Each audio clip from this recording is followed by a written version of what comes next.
Kemudian ada beberapa kejadian ya, jadi pada saat benda asing itu masuk mengendap di retikulum, itu akan mengendap selama hidupnya ruminan ini. Jadi ini adalah organ utama pada sistem pencernaan ruminan ya, nanti mulai dari mulut nanti ada bagian-bagiannya ya, mulut, kemudian faring, kemudian esofagus. Setelah esofagus, lambungnya banyak ya, retikulum, rumen, omasum, abomasum. Kemudian usus halus, small intestine, dan usus besar, large intestine. Kita mulai dari mulut ya.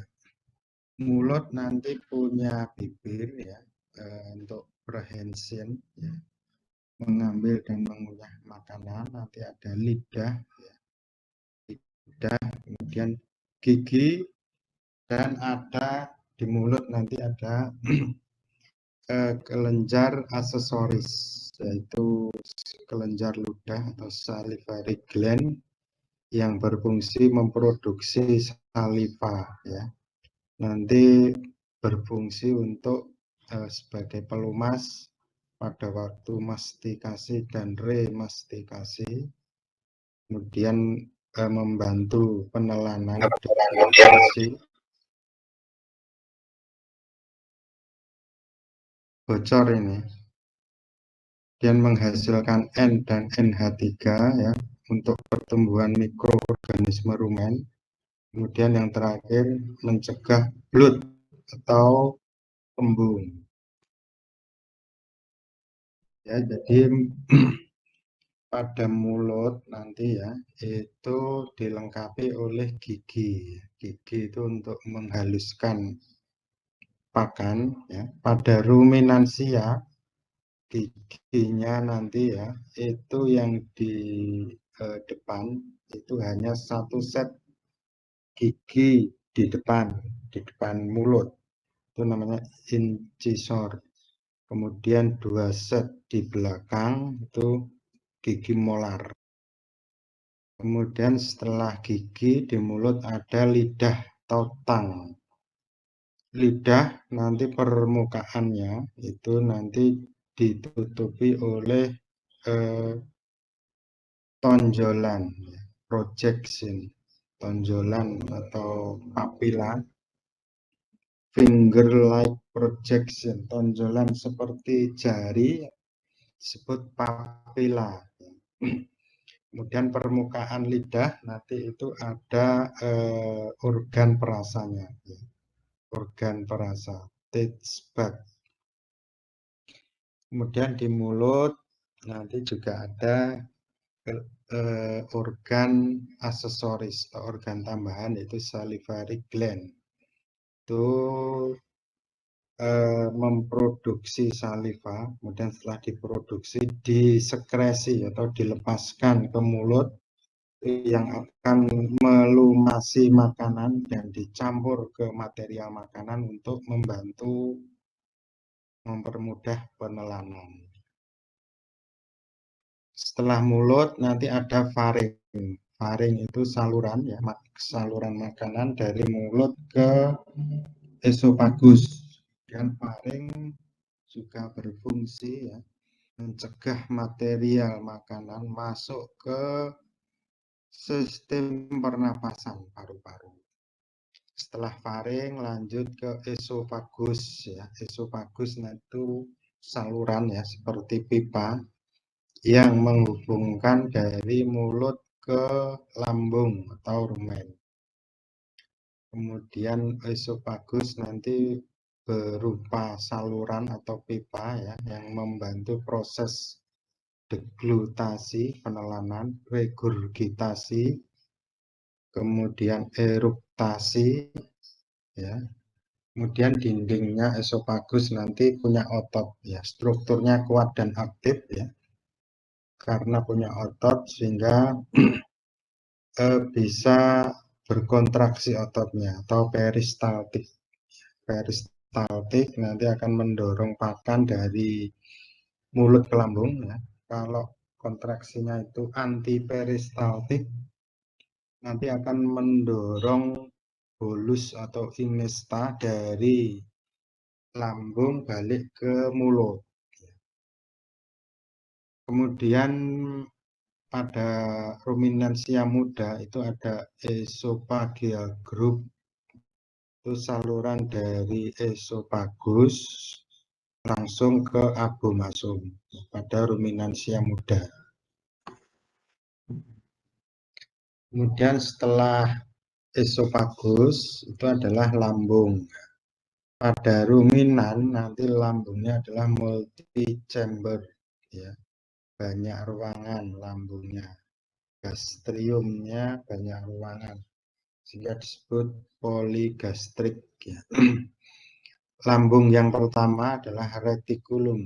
Retikulum nanti permukaannya seperti honeycomb like interior surface. Permukaannya seperti sarang lebah. Sarang lebah. Sehingga dengan permukaan seperti itu nanti akan membantu ya membuang benda-benda asing itu supaya tidak masuk ke saluran pencernaan. Retikulum ini merupakan bagian depan dari rumen. Bagian depan dari rumen, permukaannya seperti sarang lebah atau seperti jala, sehingga nama lainnya bisa sebagai perut jala. Kemudian pada ruminansia muda itu batas antara retikulum dan rumen itu tidak ada pemisah yang jelas sehingga disebut retikulorumen. Kemudian fungsi retikulum nanti yang pertama adalah fermentasi meskipun tidak banyak. Yang paling banyak nanti di rumen. Dan yang kedua memudahkan digesta itu dicerna di saluran berikutnya yaitu di rumen dan omasum. Dan yang ketiga fungsinya sebagai tempat berkumpulnya benda-benda asing yang ikut termakan, sehingga nama lainnya retikulum itu hardware stomach. Dan ini diagramnya ya, esofagus dan lambung ya. Jadi esofagus nanti ruminansia lambungnya banyak ruangan. Yang pertama nanti retikulum, kemudian ada rumen, kemudian omasum, abomasum, kemudian masuk ke small intestine atau usus halus. Dan ini fotografnya ya. Di esofagus itu kecil ya, saluran. Kelihatannya kecil tapi elastis, dindingnya ada ototnya ya, bisa berkontraksi atau peristaltik dan antiperistaltik. Kemudian setelah esofagus itu lambung. Nah, lambung nanti yang pertama adalah retikulum ya, permukaannya seperti sarang lebah atau jala. Kemudian lambung yang kedua adalah rumen. Rumen itu kantong. Permukaannya nanti seperti kain bludru ya, sehingga nama lainnya mungkin perut bludru boleh. Kemudian omasum nanti permukaannya itu seperti lipatan-lipatan ya, menyerupai buku, sehingga nama lainnya omasum itu perut buku atau perut kitab. Kemudian selanjutnya abomasum. Abomasum ini adalah lambung sejati ya, ekuivalen dengan lambung pada hewan yang berlambung tunggal, abomasum. Dan setelah abomasum menuju ke usus ya, small intestine. Kemudian ini makroanatomi retikulum, permukaannya seperti sarang lebah atau jala. Dan ini dibersihkan permukaannya seperti honeycomb like interior seperti sarang lebah atau jala, ya, perut jala, retikulum ini diperbesar. Ya. Jadi polanya adalah polygonal cell, seginya 5 polygonal cell seperti honeycomb sarang lebah. Dan setelah retikulum adalah rumen. Lambung yang kedua, rumen ini nanti tempat terjadinya fermentasi, yaitu pakan yang bahan dasarnya itu serat, yang fiber susah dicerna. Ruminansia itu bisa, ya. Jadi nanti di rumen ada bacterial breakdown dan juga chemical breakdown. Tapi yang banyak adalah bacterial breakdown, fermentasi serat fiber, ya, bahannya rumput dan hijauan rambanan itu. Kemudian rumen itu dindingnya tebal dan ada muscular wall, ya, ada lapisan otot yang tebal. Kemudian rumen nanti mengisi perut bagian kiri, left side of the abdomen, ya, abdomen bagian kiri, perut bagian kiri. Kemudian rumen itu nanti permukaannya, ya, permukaannya dipenuhi oleh tonjolan, ya, disebut papila, yang panjangnya nanti bisa sampai 1 cm. Di permukaan rumen ini nanti ada fermentasi, ya, dari bakteria yang membreakdown fiber serat. Kemudian volume rumen itu besar, itu ya, besar, bahkan pada sapi perah dairy itu volumenya 55 sampai 65 galon. Di rumen nanti kapasitasnya itu adalah 80% dari total lambung. Kemudian lebih dari 80% bahan kering itu dicerna di rumen. Kemudian di rumen nanti ada fermentasi, ya, akibat dari aktivitas mikroba, ya.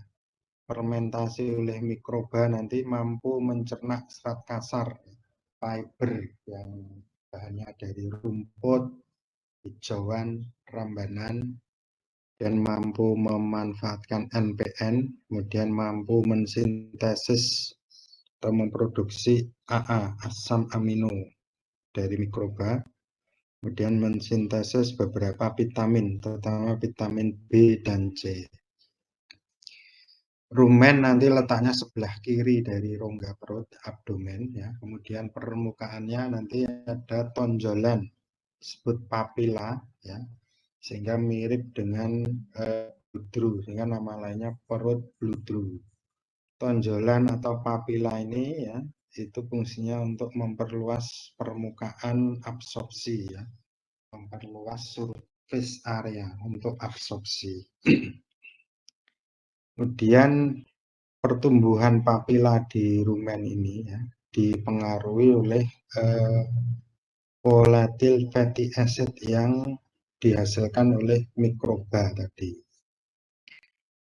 Kemudian kondisi rumen itu berat kering isi rumen itu 10 sampai 15%. Kemudian temperaturnya 39 sampai 41 derajat Celcius, pH-nya 6,7 sampai 7,0 dan bersifat anaerob. Dan ini permukaan rumen, ya. Rumen banyak tonjolan atau papila. Ya, kemudian di permukaan rumen banyak sekali mikroba, ya, mikroba. Jadi volume rumen itu besar, ya, rata-rata 40 sampai 50 galon, ya, rata-rata. Tapi pada sapi perah lebih, ya. Dan mikroba itu kebanyakan adalah anaerobic microbe, ya, mikroba anaerobik. konsentrasinya mikroba itu ya setiap 1 mililiter cairan rumen itu berisi 25 sampai 50 miliar bakteri, billion miliar ya. Mikroba anaerob itu termasuk protozoa, fungi yang aktivitas fermentasinya nanti memproduksi volatile fatty acid, asam lemak terbang, dan beberapa asam amino atau protein. Kemudian permukaannya nanti dipenuhi papila ya untuk meningkatkan surface area ya, luas permukaan. Kemudian di rumen nanti terjadi absorpsi volatile fatty acid ya melalui proses difusi pasif.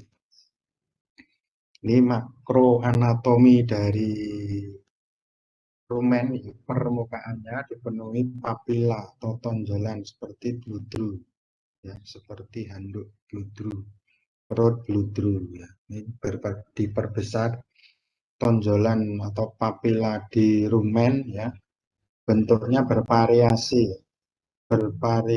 bentuk dan ukurannya. Ada yang pendek, ada yang runcing, ada yang panjang, dan ada yang pipih seperti daun. Ya, jadi seperti ini permukaan rumen ya, dipenuhi papila atau tonjolan yang akan meningkatkan surface area, luas permukaan untuk absorpsi. Absorpsinya tadi banyak ya, volatile fatty acid, vitamin, dan amino acid, asam amino atau protein. Kemudian remastikasi dan redeglutition pada ruminansia nanti yang berperan adalah esophagus dan rumen. Jadi makanan ya setelah dikunyah kemudian ditelan itu akan masuk ke lambung. Lambung dalam hal ini rumen. Kemudian pertama kali nanti masuk ke yang rumen bagian belakang. Kemudian maju ya, bergerak ke depan, bagian rumen bagian depan, kemudian bolus atau makanan ya kembali dari lambung ke mulut ya melalui reverse peristaltik pada esophagus. Kemudian setelah rumen yaitu omasom, lambung ketiga dari ruminansia.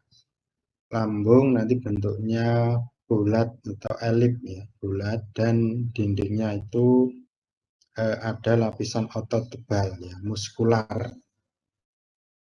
Dindingnya ada lapisan otot, ini fungsinya untuk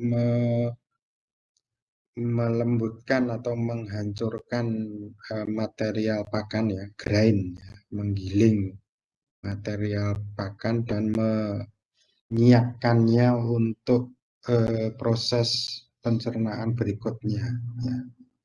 Menyiapkan untuk chemical breakdown di abomasum. Omasum ini bentuknya elip ya, bulat telur gitu. Kemudian lokasinya itu di sebelah kanan retikulum. Kemudian permukaan omasum ya itu banyak lembaran lipatan yang atau lamina, sehingga lipatan-lipatan itu membentuk lembaran seperti buku atau kitab, sehingga nama lainnya omasum itu perut buku atau perut kitab. Kemudian dengan struktur seperti itu ya, banyak lipatan-lipatan seperti buku, nanti memudahkan untuk memfilter makanan dan menggrind, menghaluskan makanan.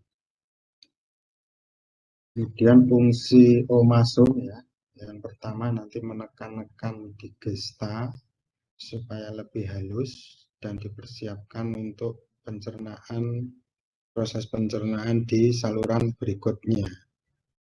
Kemudian terjadi proses fermentasi dan absorpsi volatil fatty acid dan air sebelum makanan nanti dicerna secara kimiawi atau enzimatis di abomasum.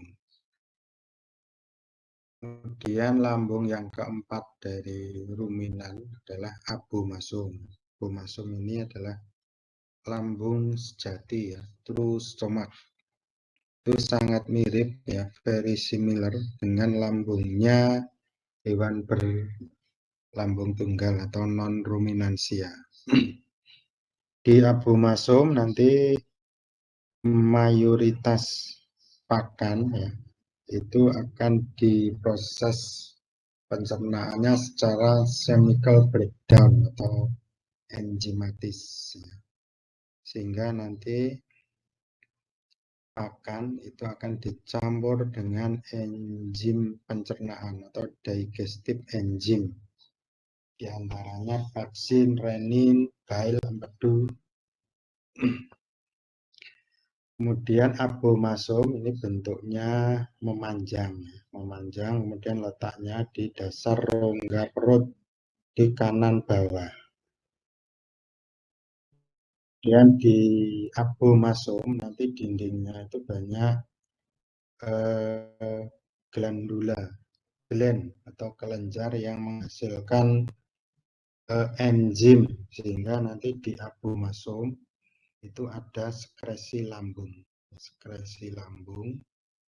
sehingga nanti abomasum itu nama lainnya lambung kelenjar atau perut kelenjar atau perut sejati. Perut sejati ini ya, true stomach ini terdiri dari 3 bagian ya, cardia, pundika, dan pylorus ya. Semuanya itu mensekresikan mucus ya, sekresi mucus lendir ya. Kemudian bagian pundika ya, selain mucus nanti mensekresikan enzim pencernaan, pepsinogen, pepsin, renin, dan HCl. Jadi secara umum abomasum nanti ya fungsinya yang pertama itu mengatur arus digesta ya, dari abomasum menuju ke usus halus, yaitu bagian duodenum, usus halus yang pertama. Kemudian yang kedua, abomasum itu sebagai tempat permulaannya proses pencernaan secara enzimatis atau kimiawi. Ini adalah makroanatomi omasum ya. Omasum bentuknya elip, nanti permukaannya itu banyak lipatan. Permukaan omasum itu ada lipatan longitudinal, broad longitudinal fold, lipatan longitudinal yang menyerupai lembaran buku, hingga nama lainnya adalah perut buku atau perut kitab ya, omasum. Ini dindingnya ada ototnya ya, sehingga bisa berkontraksi menekan-nekan bolus makanan di antara lipatan itu supaya bentuknya lebih halus, lebih kecil untuk dipersiapkan untuk pencernaan secara enzimatis di abomasum. Kemudian perut lambung yang keempat ya, lambung sejati adalah abomasum. Dindingnya abomasum itu banyak kelenjar ya, kelenjar atau gland. Gland atau kelenjar nanti ya, memproduksi kemudian mensekresi enzim pencernaan abomasum. Kemudian setelah lambung, organ pencernaan berikutnya adalah usus halus atau small intestine. Usus halus secara umum nanti di dalam usus halus itu ada masuk 4 sekresi. Ya, sekresi pertama itu dari cairan duodenum, ya, sekresi dari dinding duodenum.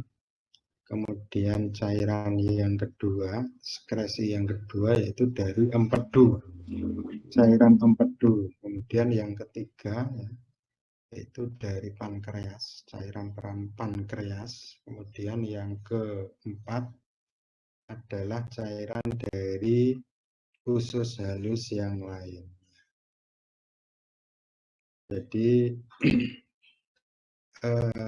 empedu, ya, cairan empedu, bile empedu itu letaknya di hati. Jadi empedu itu diproduksi di hati, kemudian disimpan di kantong, namanya kantong empedu, ya, atau gallbladder. Kemudian setelah disimpan, nanti kalau dibutuhkan disekresi, ya, disalurkan dari hati menuju ke usus halus, ya, dari hati menuju usus halus melalui saluran empedu. Ya, cairan empedu ini mengandung KNA sebagai mengemulsi lemak atau mendigesti food, makanan, ya, yang berbahan lemak. Dan empedu juga mengandung zat warna empedu. Kemudian pankreas, cairan dari pankreas ini diproduksi di pankreas. Pankreas kemudian disalurkan ke usus halus melalui ada salurannya. Dan cairan pankreas nanti mengandung ion bikarbonat untuk menetralisir asam lambung. Kemudian secara umum small intestine atau usus halus nanti sebagian besar dari material makanan itu diabsorpsi di small intestine ini. Small intestine diabsorpsi ke aliran darah. Dan usus halus nanti secara umum dibagi menjadi 3 bagian, ya. Duodenum, jejunum, dan ileum.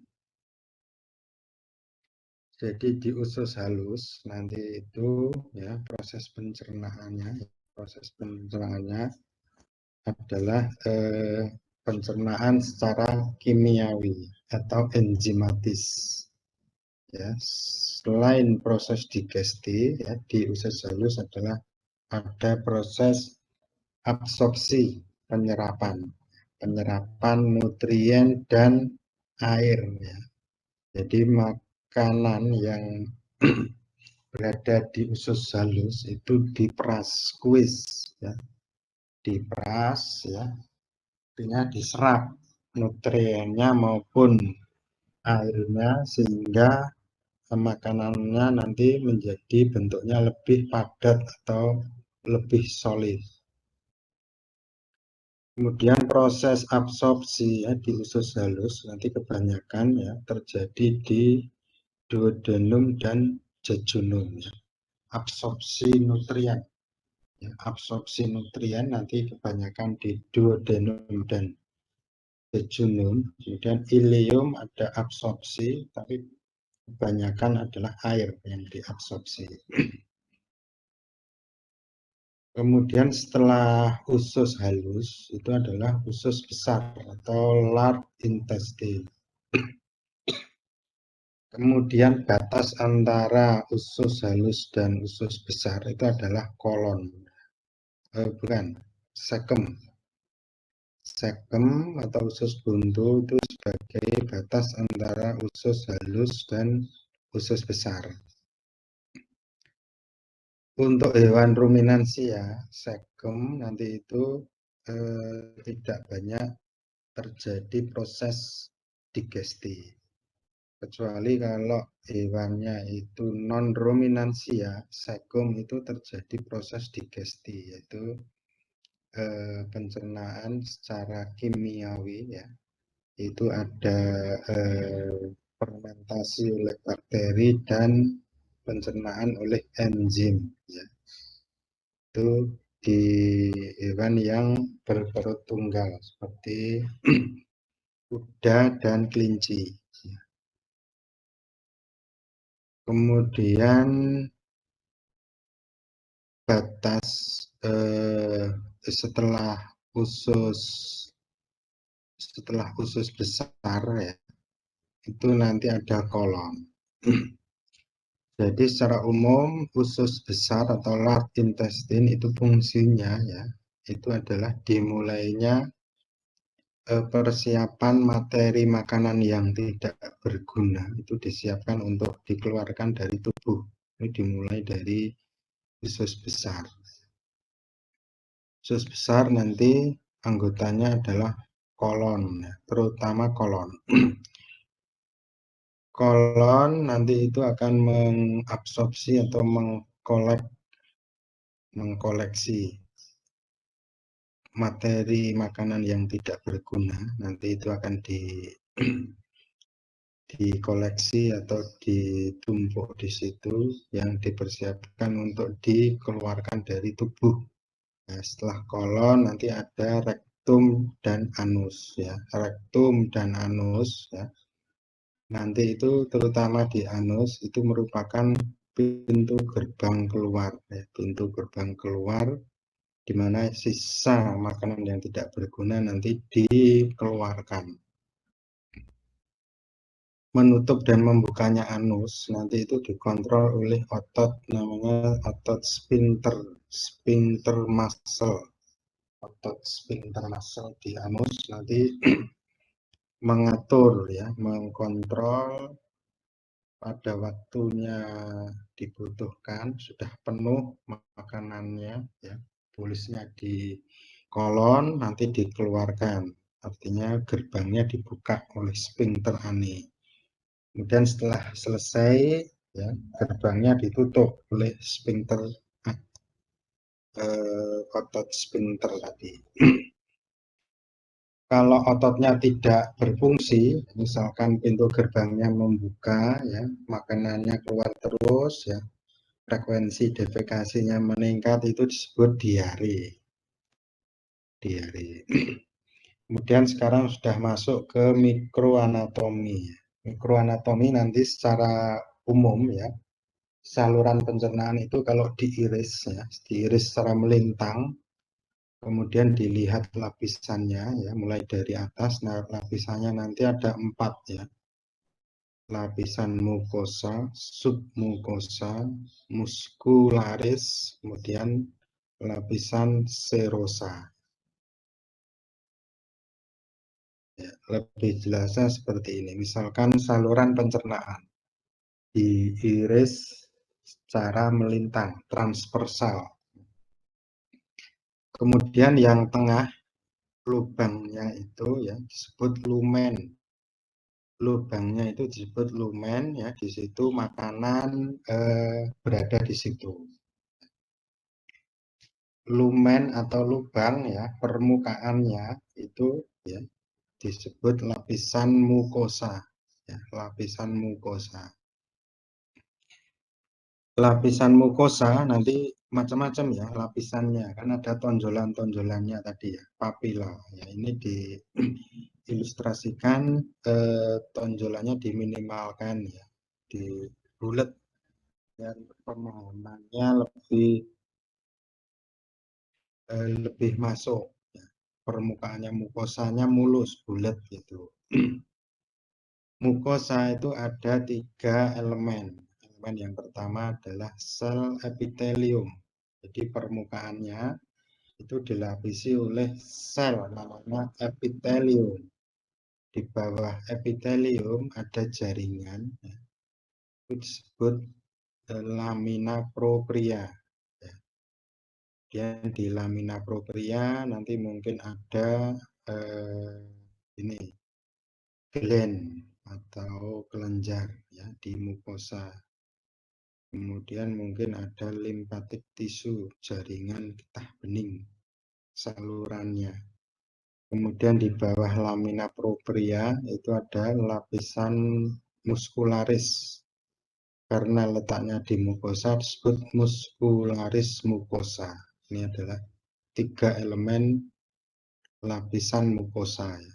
Epitelium, lamina propria, dan muscularis mucosa. Lapisan kedua yang lebih dalam lagi adalah submukosa. Submukosa nanti itu jaringannya mungkin ada kelenjar. Kelenjar yang ada di submukosa disebut gland in submukosa karena kemungkinannya di mukosa juga ada gland in mukosa atau gland in submukosa. Di submukosa nanti ada suplai darah, suplai aliran darah, ada pembuluh darah, artinya ada pembuluh darah. Yang merah itu adalah arteri, yang biru itu vena. Kemudian selain arteri dan vena itu ada saraf ini ya, mesenteric plexus yang kuning itu saraf. Kemudian lapisan berikutnya setelah submukosa adalah lapisan muskularis.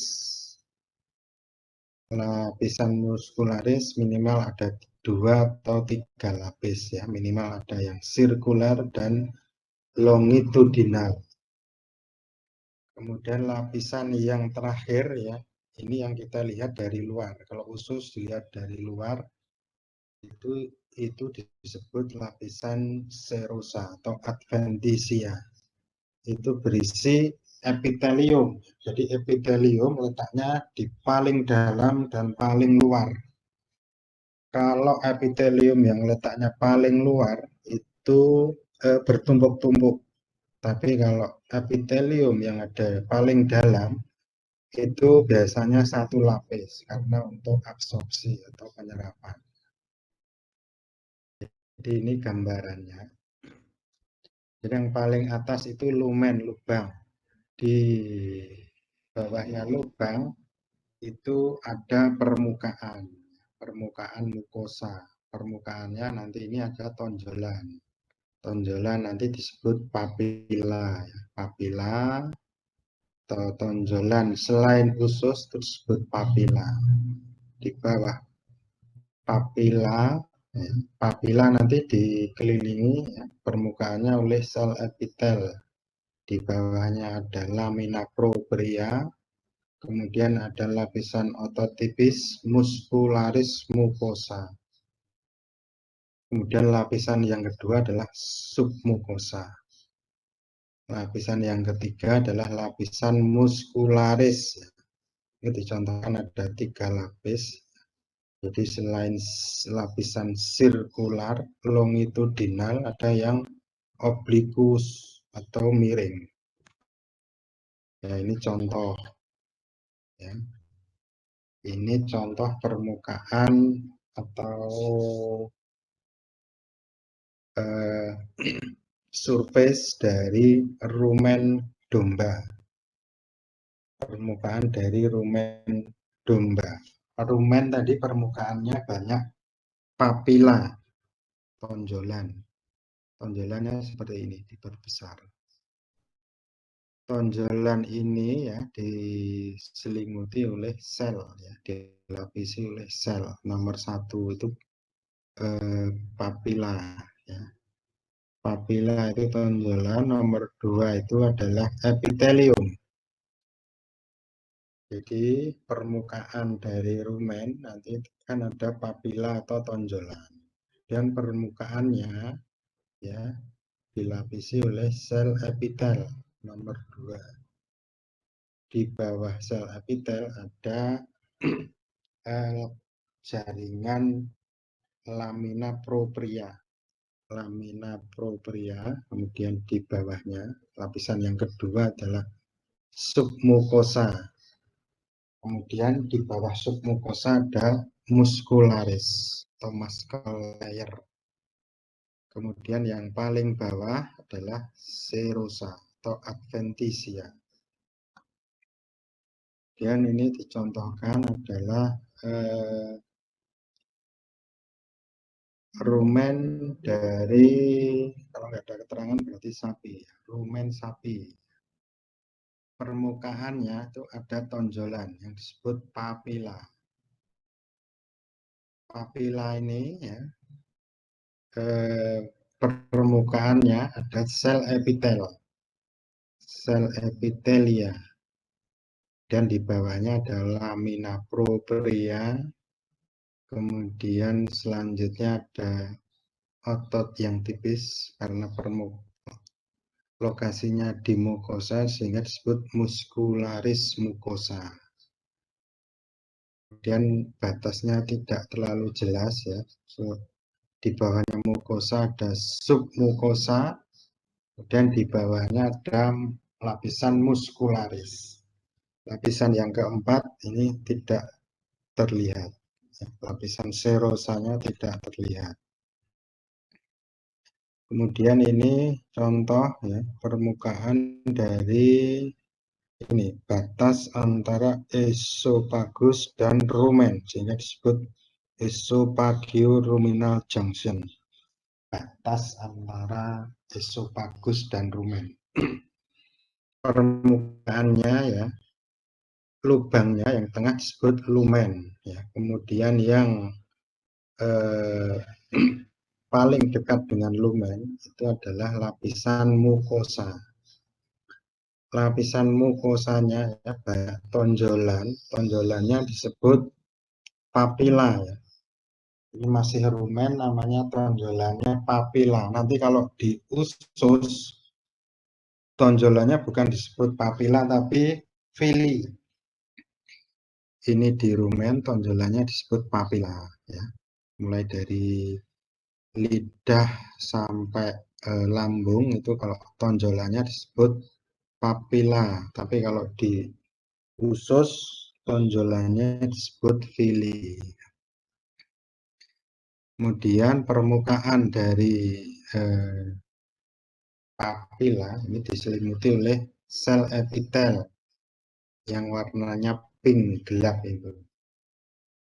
Sel epitel. Kemudian di bawahnya ada lamina propria, kemudian muscularis mucosa, kemudian submucosa. Yang kelihatan cuma ini, mucosa dan submucosa. Kemudian ini gambar yang lebih jelas dari rumen. Rumen nanti ya, lubangnya itu lumen, ya, namanya lumen. Kemudian permukaannya di rumen itu kan ada tonjolan. Ya. Tonjolannya disebut papila. Ada yang long papila, nomor 1. Kemudian ada short papila. Ada papila yang panjang, ada papila yang pendek. Kemudian permukaan dari papila itu dilapisi oleh sel epitelium. Sel epiteliumnya ini bertumpuk-tumpuk ya, stratified, bertumpuk-tumpuk, bentuknya pipih, squamous, dan mengandung keratin. Keratinized stratified squamous epithelium. Di sel epiteliumnya bertumpuk-tumpuk, bentuknya pipih, dan mengandung keratin. Di bawah epitelia yang bertumpuk-tumpuk ada jaringan yang namanya jaringan lamina propria. Kemudian di mukosa ada lapisan otot tipis, ya, muscularis mucosa. Di bawah mukosa ada lapisan submukosa, ini nomor 5. Kemudian di bawah submukosa ada lapisan otot, muscularis. Ini lapisan yang terakhir, serosa tidak kelihatan. Ini di rumen, tonjolannya disebut papila. Kalau di usus, ya, tonjolannya bukan disebut papila, tapi villi. Ya. Jadi di usus itu tonjolannya bukan papila, tapi villi. Ya, tonjolannya disebut villi yang menjulang tinggi, kemudian ada yang curam seperti jurang atau sumur itu disebut kripta. Jadi di usus ada yang menjulang seperti gunung itu disebut fili, kemudian yang curam seperti jurang atau sumur itu disebut kripta. Kemudian permukaan dari fili itu dilapisi oleh sel epitel. Karena usus ini fungsinya untuk absorpsi, lapisan epitelnya satu lapis, ya. Sel epitelnya satu lapis. Karena ini lokasinya di usus halus, ya, sel epitelnya secara spesifik disebut enterosit, ya, enterosit. Kemudian sel epitelnya diperbesar, ya, ternyata punya tonjolan juga, ya. Tonjolan juga, ya, karena bentuknya kecil, mikro, ya, filinya mikro, ya, microfili. Jadi yang namanya sel itu ada inti sel ini, ya, inti sel atau nukleus, kemudian ada sitoplasma, kemudian di sel epitel usus halus, ya, itu juga ada tonjolan disebut mikrofili. Tonjolan-tonjolan ini, ya, baik mikrofili atau fili ini, ya, tujuannya untuk memperluas area absorpsi, memperluas surface area untuk absorpsi. Jadi anggotanya, ya, yang pertama adalah lapisan mukosa. Lapisan mukosa anggotanya satu, sel epitelia ini, ya, berjejer-jejer ini. Di usus halus sel epitelnya satu lapis karena untuk absorpsi. Selain di usus itu sel epitelnya bertumpuk-tumpuk, ya, stratified seperti ini. Ini sel epitelia di rumen, ya, bertumpuk-tumpuk, tidak satu lapis, stratified squamous epithelium. Tapi kalau di usus halus epitelianya satu lapis, ya, satu lapis, dan epitelianya secara khusus disebut enterosit. Kemudian setelah sel epitel, ya, jaringan di bawahnya itu disebut lamina propria. Ini jaringan di bawah epitelia. Kemudian yang bagian-bagian berikutnya sama, ini tidak terlihatan, ya. Submukosanya, muscularis, dan serosanya. Oke. Oke, bahannya sudah habis, ya. Jadi kuliah hari ini mata kuliah anatomi dan fisiologi kelas A dan C ini, ya. Topik kuliahnya hari ini adalah anatomi dan fisiologi sistem pencernaan ruminansia. Oke. Kemudian seperti biasanya nanti bahan kuliahnya akan saya kirim, ya. Saya kirim ke salah satu peserta atau di WA group, nanti sama aja, coba nanti. Kemudian setelah itu di-share ke temannya supaya nanti sebagai bahan untuk UAS, ujian akhir semester. Jadi untuk kelas A dan C ini mungkin saya sudah terakhir, ya. Minggu depan sudah ganti pengampu, ya. Ganti pengampu. Baik, saya rasa itu, ya, materi dari saya, ya. Bahannya anatomi dan fisiologi dan juga histologi dari sistem pencernaan ruminansia. Baik, sebelum saya akhiri, mungkin masih ada waktu ini. Kalau ada yang bertanya, ingin diskusi, saya beri kesempatan. Kalau enggak Izin ada, bertanya, Bapak. ya silahkan. Tadi kan pendengaran saya, jika benda asing yang masuk ke dalam permukaan Hewan Retikulum. itu masuknya ke retikulum, Pak ya? Iya, Nah, itu nanti sistem pencernaannya jadi bagaimana ya, Pak ya? Atau proses pengeluaran benda asing itu bagaimana? itu misalkan sapi makan rumput, ternyata rumputnya ada potongan kawat. Ya. Potongan kawat nanti ya masuk ke lambung, kawatnya itu nanti biasanya mengendap di permukaan retikulum yang eh, interiornya yang apa polanya seperti jala atau sarang lebah itu.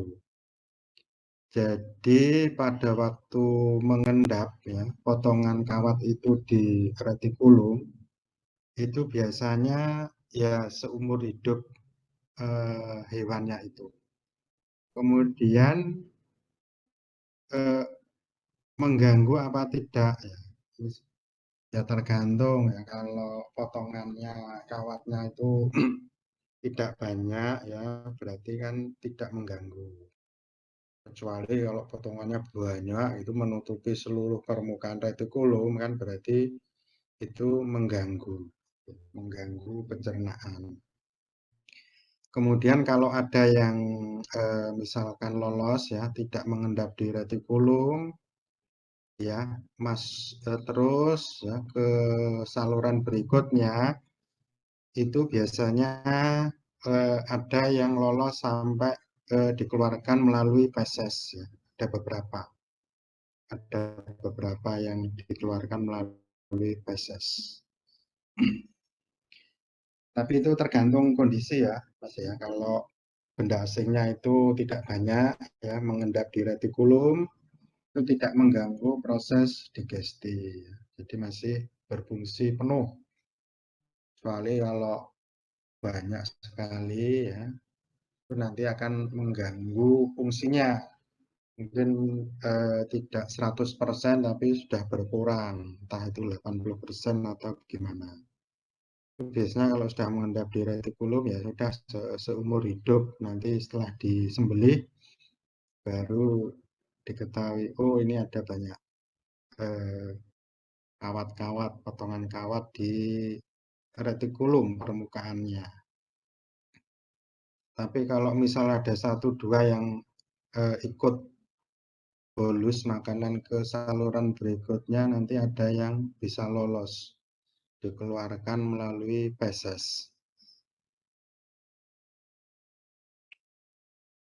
Oke, yang lainnya.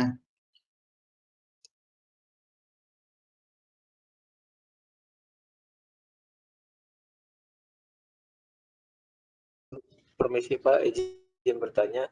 Untuk Ya, sapi yang makan sampah itu sampahnya dicerna atau dikeluarin, Pak?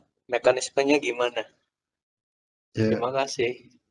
tergantung sampahnya ya. Itu berarti ya tergantung kondisi itu. Kalau sampahnya plastik,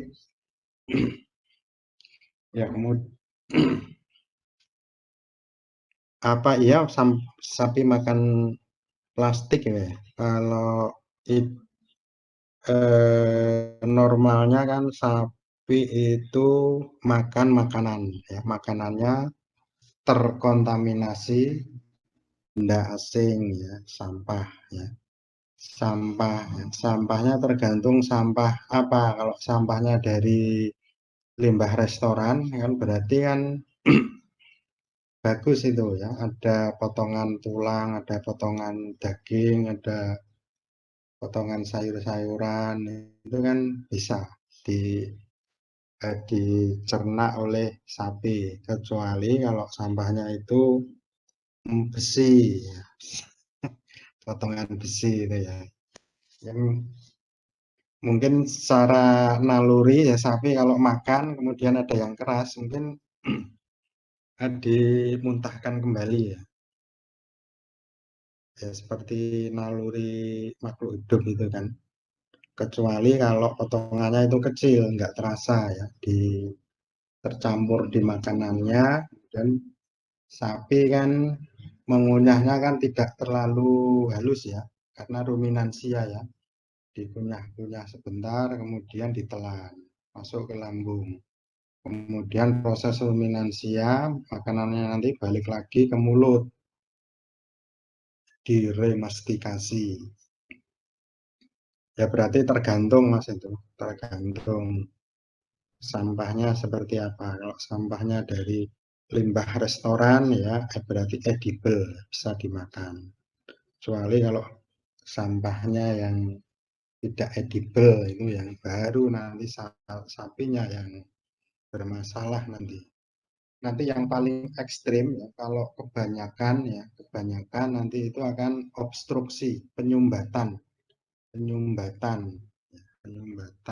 nanti bisa terjadi blood ya, kembung ya, penyumbat, mati juga itu.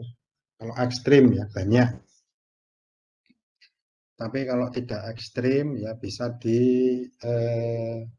kompensasi, entah itu diendapkan atau nanti lolos keluar melalui feses. Tapi kalau jumlahnya ekstrim, terlalu banyak ya nanti sapinya bisa obstruksi ya, mampet oleh sampah itu, kemudian mengalami kematian. Baik, yang lainnya.